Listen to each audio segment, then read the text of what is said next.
Guys, welcome back to my channel. আমি নরেন চলে এসেছি তোমাদের সাথে ফাটাফাটি একটা ব্লগ নিয়ে। তো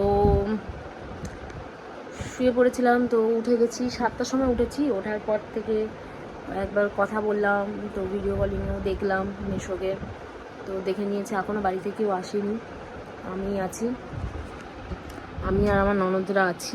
তো এখন কাকিমার সাথেও কথা বলছিলাম, আমার কাকিমারাও ফোন করেছিল, তো ওদের সাথে একটুখানি কথাবার্তা বললাম।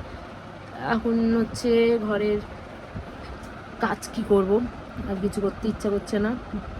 বাসন কয়েকটা মাজার ছিল, মেজে দিয়েছি। কালকে রাতে যেগুলো পড়েছিল সেইগুলো, কিছু খাবার ছিল সেইগুলো গরম করে দিলাম। এবার হচ্ছে কি বলার নাম, রুটি টোস্ট করে রাখি। ওদের তো আসতে অনেক দেরি হবে, কারণ এখন ফোন করলাম তো বলছে বাবুঘাটে যাবে, বাবুঘাট হয়ে তারপরে মারা আসবে, তারপরে আবার মাসির বাড়ি হয়ে তারপরে হয়তো আসবে। এখন অনেক দেরি আছে, মানে ধরে রাখো বিকেল হয়েই যাবে, বলতে পারো 3-4 তো বাজবেই। তো দেখি কখন আসে না আসে। তো চলো এখন হচ্ছে আমি যাই টিফিন করি। চলো টিফিন করে নিই, কারণ বাড়িতে তো মেয়েরা আছে, বলো বাচ্চারা তো আছে, তাদের তো খাবার তো বানাতেই হবে।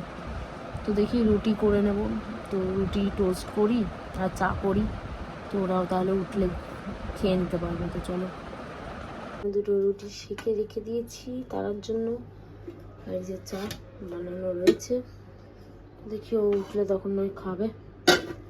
তো এখন হচ্ছে এই গ্যাসে ভাত বসাবো কিনা, দেখি কি করা যায়। আর ডিম আছে 4টে, এখনো মেয়েরা ওঠেনি ঘুম থেকে, তাই আমি আর নন্দিনী যে গিয়ে বিরিয়ানি নিয়ে আসবো সেটা বুঝতে পারছি না, কী করে নিয়ে আসবো না নিয়ে আসবো, কারণ বাবু ওঠেনি এখন। তো 4টে ডিমও আছে, তো তরকারি করবো কী করবো কিছু বুঝতে পারছি না, মাথায় ঢুকছে না কিছু। চলো কিছু একটা তো করা যাবে, কিছু তো একটা খেতে হবে রে বাবা, না খেলে কী করে হবে বলো, দেখি কী করা যায়। তো সবজি টবজি কেটে নিলাম, যেহেতু রান্না করবো বলে। তো গ্যাসওয়ালাও এসেছিলো, তো গ্যাস দিয়ে গেল, আর সবজি কেটে নিলাম, তো কিছু রান্না করব বলে। যেহেতু কোয়ালিটিটা ঠিক আছে, তো যেহেতু হচ্ছে মারা আসবে, তো কি খাবে না খাবে, তাই আমি ভালো মাদের জন্য কিছু রান্না করে নিই। তো চলো কি কি কেটেছে তোমাদের দেখাই। এই হচ্ছে আলু ভাজা, এটা হচ্ছে আমার ননদ আর আমার বরের জন্য, কারণ ওরা এই যে এটা দেখতে পাচ্ছ এখানে বেসিনে ধুয়ে রেখেছি, এটার মধ্যে এই যে পেঁয়াজ উচ্ছে আর হচ্ছে আলু আছে, এখান দিয়ে যে আলু, এটা চচ্চড়ি বানাবো, তো এটা খাবে না উচ্ছে আছে বলে, তাই এই যে আলুটাকে আলাদা করে ভাজবো ওদের জন্য, তারপরে চচ্চড়ি বানাবো। আর এই টমেটো আর পেঁয়াজটা হচ্ছে ডালের জন্য। তো চলো, ডাল চচ্চড়ি আর আলু ভাজা ভাত, আজকে এটাই হচ্ছে খাওয়ার। তো এটাকে বানিয়ে নিই। জানি না কার চা ঢেলে নিয়েছি চা। এই চা ঢেলেছিস কেন তুই?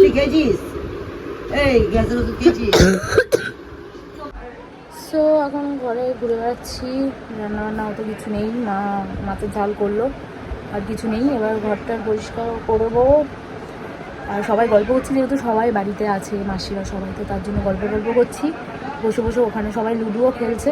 তো চলো বিকেলবেলা হয়তো ভেবেছি একটু বড় মাসির বাড়ি যাবো, তো দেখি। মারা যেহেতু সব্যশ্রী না কি বলে ওটাই দিতে যাবে, মানে খাবার দাবার সব দিতে হয়, সেইগুলোই দিতে যাবে। তো তখনই আমিও একবার গিয়ে ঘুরে আসবো ভেবেছি। তো চলো কি হয় দেখা যাক, কি হয় না হয়। সব বাইরে মানে বাড়ি চলে গেল, মাসির ওই দিক বাড়ি চলে যাবে, মা গেল হচ্ছে বড় মাসির কাছে দেখতে, আর কি সব কেনার আছে বললামই তো, সেইগুলোই দিতে গেল। আর আমি শুয়ে পড়বো, এখন একদম ভালো লাগছে না। এখন কটা বাজে? 7টা মতন বাজতেই যায়, বিকেল 7টা, ঘর পুরোপুরি ফাঁকা।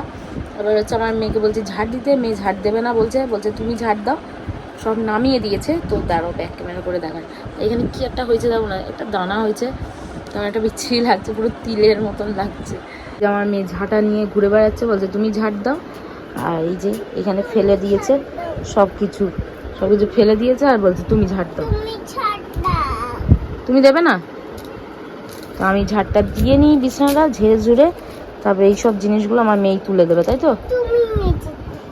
তুমি তুলবে। তো তো দেখি এবার ঝোটা দিয়ে নিই, তারপর আমার মেয়ে তুলবে, তো তারপর একটুখানি শোবো ভাবছি। আর একটু ভাবছি শোবো, কারণ প্রচণ্ড এই কাশির ওষুধটা যখন থেকে খাচ্ছি তখন থেকে খেয়েই ঘুম পেয়ে যাচ্ছে, মানে সে রাত হোক বিকেল হোক দিন হোক যখনই হোক ঘুমিয়ে পড়ছি, মানে এত ঘুম পাচ্ছে বলার মতো না। এই দুপুরবেলাও কাশির সিরাপটা খেয়েছিলাম, এবার সবাই মিলে বই দেখছিলাম, সেহেতু অত খাওয়ার মানে ঘুমটা আসেনি ঠিক মতন, কিন্তু ঘুম পাচ্ছিলো, কিন্তু তাও ঘুমাতে পারছিলাম না, যেহেতু সবাই মিলে বই দেখছিলাম তাই। তো এখন তো সবাই চলে গেছে, তাই ভাবছিলাম এখন শুয়ে পড়বো একটুখানি, দেখি শুয়ে পড়ি।